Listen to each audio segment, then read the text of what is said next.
હા,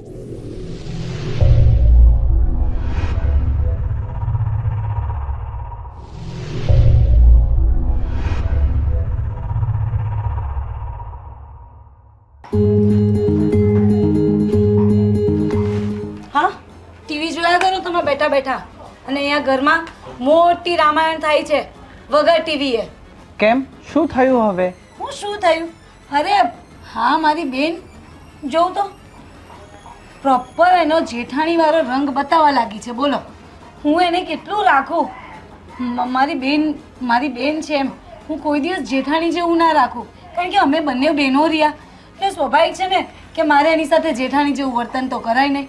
પણ તમે માનશો કે મારી ગામમાં બહાર કેવી કેવી વાતો કરે છે કે મને તો ખાલી દાળ ભાત બનાવતા આવડે છે, દાળ ભાત બનાવીને મૂકી દઉં છું અને કચરોય સરખો નથી વાળતી, ઘરના કામ માંડ બધા કરું છું, એટલે કરું છું આખું ઘરનું કામ, પણ જેવું તેવું.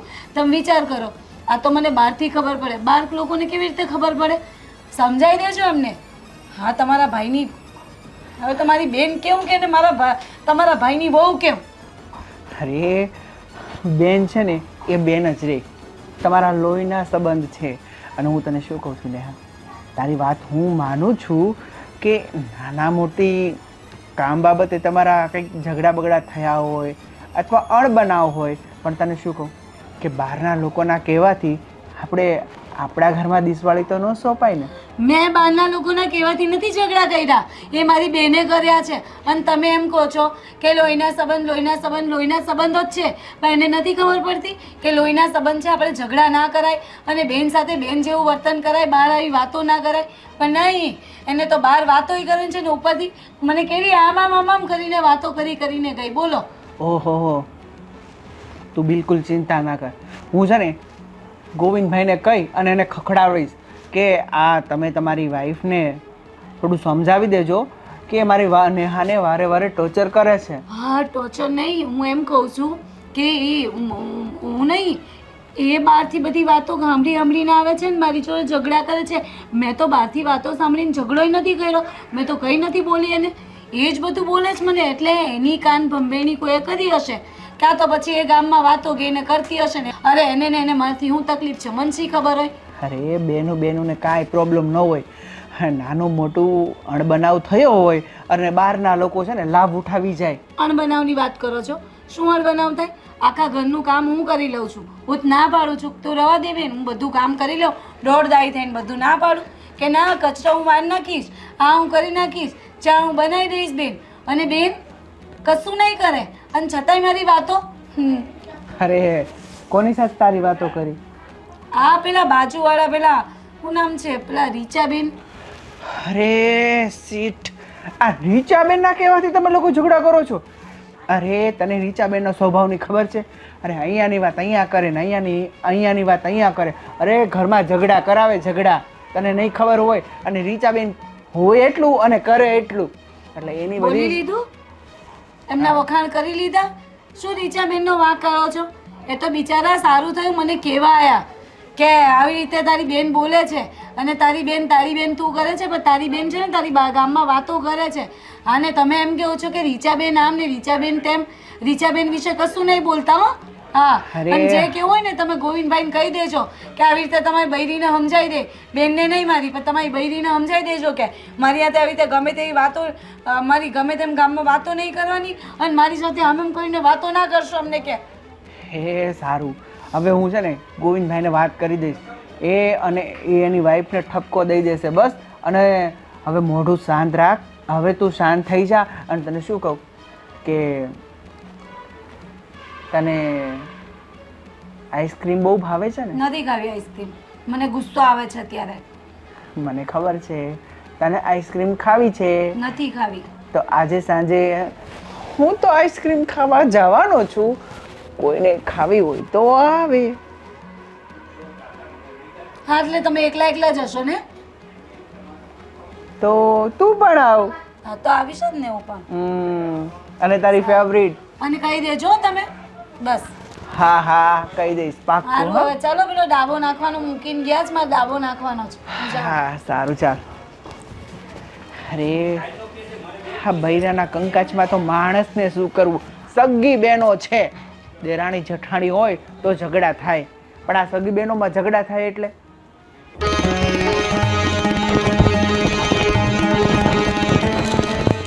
આ બંધ કરો. તમે શું કરો છો અત્યારે? આ કઈ નહીં, કાગળ સોંપતો હતો. મારી વાત સાંભળો પહેલા. બોલ ને. બંધ કરો. તમે મારી વાત સાંભળો. બહુ ગુસ્સામાં છું અત્યારે.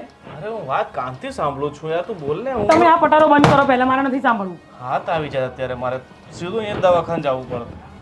શું થયું બોલ. શું નહીં થયું એમ પૂછો. હા તો શું નથી થયું એ કહે બસ. મારી બહુ મોટી ભૂલ હતી કે મેં મારી નાની બહેનને મારા દિયર સાથે પરણાવી. અરે પણ નેહાએ શું કર્યું છે? એ તો જ્યારથી આવી છે સરસ રીતે આ ઘરને સાચવ્યું છે, તો પછી શું કંઈ કીધું એણે તને? એને આખા ગામમાં મારા વિશે ગમે તેમ વાતો ફેલાવી છે અને અત્યારે માનવા પણ તૈયાર નથી. અરે તારી સગી બેન છે, એ થોડ તારા વિશે કંઈ ખોટું. એ જ તો મોટી વાત છે કે મારી સગી બેન છે. કોઈ પારકાએ કર્યું હોય ને મારી સાથે આવું તો એને જોઈ લેતે. શું વાત કરી? એને એવું કીધું ગામમાં, પેલા રીચાબેનને ઓળખે છે ને તું? પેલા જાડા સરખા છે રીચાબેન, હા આપણા ગામમાં જ રહે છે. હા. એમને જઈને એવું કીધું કે મારા બેન તો છે ને મારી જોડે કામ કરાવે છે ને મને આમ કરે છે ને મને શાંતિથી બેસવા નથી દેતા, બધું જ ઘરનું કામ હું એકલી કરું છું ને મારી બેન બસ આખો દિવસે લાલી લિપસ્ટિક લગાવીને ફરતી હોય છે. શું તમને એવું લાગે છે હું આખા ઘરનું કામ નથી કરતી? પણ તું ક્યાં રીચાબેનની વાતમાં આવે છે? રીચાબેનનું તું કામ છે આમથી આમ કરવાનું, અને ચાલ કીધું હોય તો પણ તારે છે ને તારી બેન ઉપર વધારે વિશ્વાસ હોવો જોઈએ ને. રીચાબેન ઉપર વિશ્વાસ કરે છે તું? પણ મારે પણ મારી બેન પર જ વિશ્વાસ કરવો છે, પણ એ મારી સામે બોલતી થઈ ગઈ છે હવે. અરે રીચાબેન જ્યાં કૂવો બતાવે ને ત્યાં ખાબું જોઈએ નથી મળતું. અને રહી વાત નેહાની, તો મને નથી લાગતું કે નેહા એને કંઈક કીધું હોય. ચાલ છોડ, છતાંય હું રાત સાથે વાત કરી લઈશ ને નેહાને સમજાવી દેશે બસ. ના, તમે નેહાને જોડે હમણાં જ વાત કરો. અરે પણ હું સીધું કઈ રીતે નેહા જોડે વાત કરું? જો એક ખોટી માથાકૂટ થાય નહીં કરતા મારો ભાઈ છે રાજ, એને હું સમજાવી દઈશ તો એ નેહાને સમજાવી દેશે બસ. આ સમજાવવાની વાત છે. હવે મને નેહા ઘરમાં જોઈએ જ નહીં. અરે આ કેવી વાત કરે છે? તો હું રાજને અને નેહાને અલગ કરી દઈએ? હા, કરી દો. બાકી મને મારી બેન આ ઘરમાં નહીં જોઈએ. એ શક્ય નથી ને. તું આ ભોળી આવી નાની નાની બાબતો કઈ કઈ અલગ ન થવાનું, છૂટાછેડા ન લેવાના હોય. એટલે તમને મારો જ વાંક દેખાય છે ને અત્યારે? અરે તારો વાંક કાંઈ નથી, પણ તું લોકોની વાતમાં આવીને ઘરમાં ખોટા ઝઘડા ઊભા કરે છે ને. મને ખબર હતી તમને પણ મારો જ વાંક દેખાય. અરે મારી માં, તું આ જો તું તારો વાંક નથી, તું બિલકુલ સાચી છો. બસ હું નેહાને સમજાવીશ બસ. ખુશ. અને બીજી વાત તમને એ પણ કરવાની છે કે નેહા અને રાજભાઈ એ લોકો જાત્રાએ જાય છે અને એ વાત એને મને ઘરમાં પણ નથી કીધી. અરે પણ મને તો બહારના વ્યક્તિઓથી ખબર પડે છે. અરે મારી માં એમનો વાંક નથી. મેં કીધું તું રાજને કે તું બા સાથે જા. બા અને બા આખી જિંદગી ઘરના કામ જ કર્યા છે, તો મેં વિચાર્યું કે બા ચારધામની જાત્રા કરી આવે અને હવે આ ઉંમરે એમને તકલીફ પડે એટલે મેં વિચાર્યું કે રાજ સાથે જાય તો એમને સથવારો રહે ને એમની કાળજી રાખે. અને એટલે મેં કીધું છે, એમાં રાજનો કંઈ વાંક નથી. તો મને નતા કહી શકતા તમે પહેલા? ઠીક છે, કામ કર, તું અને નેહા અને બા ત્રણે જાઓ અને ચારધામની યાત્રા કરી આવો બસ. આ તો તમે જબરદસ્તીથી બોલો છો મારી જોડે, પણ બધી ખબર પડે છે. અરે મારી માં, તારા છે ને તું આ પેલા ટીવીમાં છે ને આ સિરિયલો બધું જોવાનું ઓછું કરે તો સારું. ચાલ બધું ઠીક થઈ જશે. અરે કે મોટા ભાઈ મને અહીં બોલાવ્યો. અરે કઈ નહીં, આ ઘરમાં જો ને આપદા આવી પડી છે. હા મોટા ભાઈ, એ તો મારે અને નેહા વચ્ચે પણ વાત થઈ. અને મોટા ભાઈ આવું ને આવું ચાલતું રહ્યું ને તો એક દિવસ આપણા ઘરમાં પણ ના બનવાનું બનશે. અરે મારા ભાઈ જો, અને આવ્યા ને ઘણા દિવસ થઈ ગયા છે અને અત્યાર સુધી બધું સરખું જ ચાલતું હતું બંને બહેનો વચ્ચે. ના, રીચાબેન જ્યારથી આપણા ઘરમાં આવવા લાગ્યા છે ને ત્યારથી બંનેના રસ્તા છે ને અલગ પડી ગયા છે. અને હવે આપણે સીધા રીચાબેનને કંઈ કહેવા જશું ને તો રીચાબેનનો સ્વભાવ તને ખબર છે ને આપણા પર ચડી બેસશે. એટલે આપણે શું કરીએ, વિજયભાઈને વાત કરીએ કે જો વિજયભાઈ તમારી ઘરવાળીને સમજાવો, અમારા ઘરમાં ખોટા ડખા નહીં ઊભા કરે. બાકી અત્યાર સુધી એમના વચ્ચે કંઈ તકલીફ હતી નહીં ને? અરે તમને તો ખબર જ છે કે એની નાની બેન માટે લગ્ન માટે મનાવવાવાળા મારા ભાભી તો હતા જ. શું કહેતા હતા, મારી નાની બેન સાથે લગ્ન કરી લો, અમે બે દેરાણી જેઠાણી નહીં પણ બેનું થઈને રહેશું. અને અત્યાર લગી રહેતી જ હતી, પણ આ થોડાક સમયથી જ એ લોકોનું વર્તન આવું થયું છે. વાંધો નહીં, આપણે વિજયભાઈને સમજાવી દઈએ પ્રેમથી. ન સમજે તો પછી બીજો કોઈ રસ્તો કાઢશું, પણ એકવાર પ્રેમથી સમજાવવાનો પ્રયત્ન તો કરીએ કે તમારા ઘરવાળાને સમજાવો. કોકના ઘરમાં ખોટા ડખા ઊભા કરે, જ્યારે તમારા ઘરમાં થશે ને ત્યારે તમને ખબર પડશે. ના ના સાચી વાત છે. ઠીક છે ને? હા હા, અને મેં નેહાને પણ સમજાવી કે આ બહારના લોકો કંઈ આવીને આપણા ઘરમાં કાન ભંભાળા કરે એની કરતાં આપણે ચેતી જવું. અને તમને ખબર છે ને બૈરાનું, એની કરતાં આપણે એવું જ કરીએ કે રીચાબેનના ઘરવાળાને જઈને વાત કરીએ આ વિજયભાઈને કે ભાઈ આ તમારા ઘરનાને મારા ઘરે ના મોકલતા. એમાં હું છે રાજ કે બંને છે ને મનની બહુ ભોળી છે. કોઈ પણ કંઈ કહે ને એટલે આંખ બંધ કરીને એનું સાચું માની લે. સમજણ શક્તિ ઓછી છે એમનામાં, બાળ બુદ્ધિ વધારે છે બંને. સમજી ગયો. એમાં ખાસ તો નેહામાં હાવ બચ્ચું છે, આવડી મોટી થઈ ને પણ હાવ આમ નાની નાની બાળકો જેવી જીદ કરે, એટલે ભોળવવામાં એને તો પહેલો નંબર એ જ.